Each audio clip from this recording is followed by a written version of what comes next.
Bom dia, pessoal.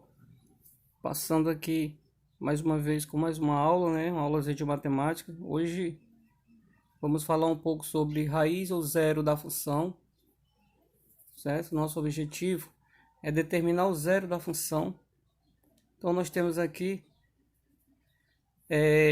as representações, de como vem uma função do primeiro grau. Ela tem essa característica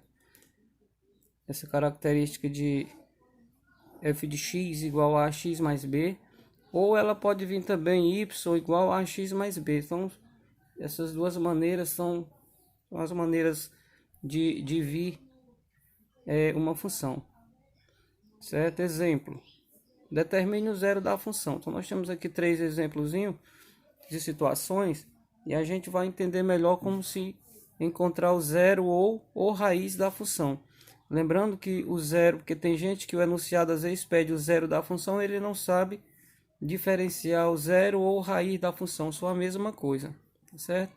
Então o item A diz o seguinte: f de x igual a 3x mais 9. Primeiramente você vai pegar esse termo aqui, 3x mais 9, essa parte da função, e transformar ela em uma equação do primeiro grau. Então você coloca 3x mais 9 igual a 0. Logo nós temos o seguinte: nós devemos isolar o termo x, a letra, o termo x deve ser isolado. Então perceba que eu isolo aqui, o 3x igual, o 9 vai passar para depois da igualdade trocando o sinal. Lembrando que numa equação todo que se move de um lado para o outro deve ser trocado o sinal.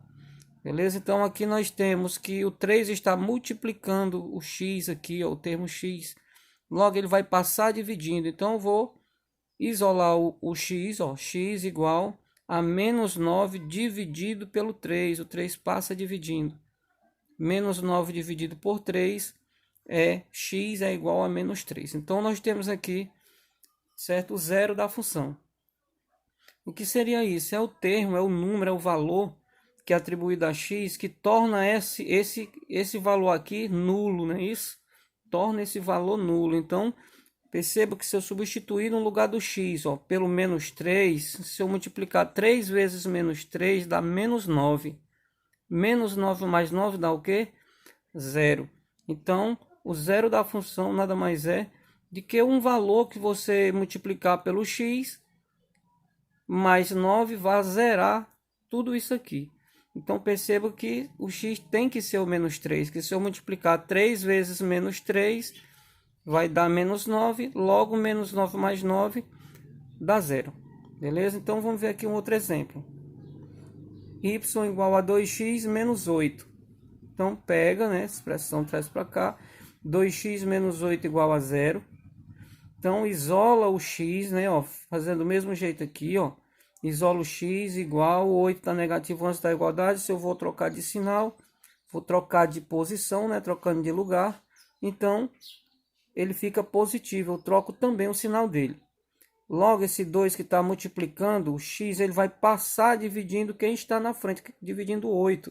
Então, isola o x igual a 8, passa o 2 dividindo, 8 dividido por 2, 4. Então, o zero, ou a raiz da nossa função aqui é exatamente o número 4. Perceba que é esse 4 que vai fazer com que isso aqui zere. Essa é o objetivo aqui. 2 vezes 4, 8. 8 menos 8 vai zerar. Beleza? Então, quando eu tenho um gráfico, como encontrar o zero ou a raiz da função quando eu tenho um gráfico? Certo? Observando o gráfico, você olha os pontos em que a parábola corta o eixo, certo?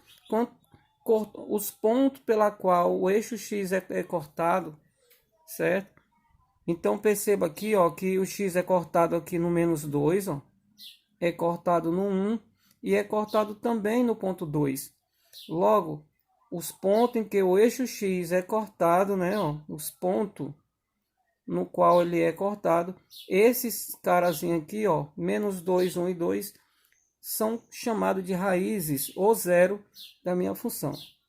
Então, está aqui as raízes, menos 2, 1 e 2. Então, quando você tem um gráfico e a questão pede que você encontre a raiz ou zero da função, então analise os pontos em que o grafo corta o eixo do x, não é isso? Ó, cortou o eixo, foi cortado o eixo do x nesses pontos aqui, então são esses três caras aqui que é as raízes de nossa função. Beleza? Espero contribuir com vocês e até outro dia.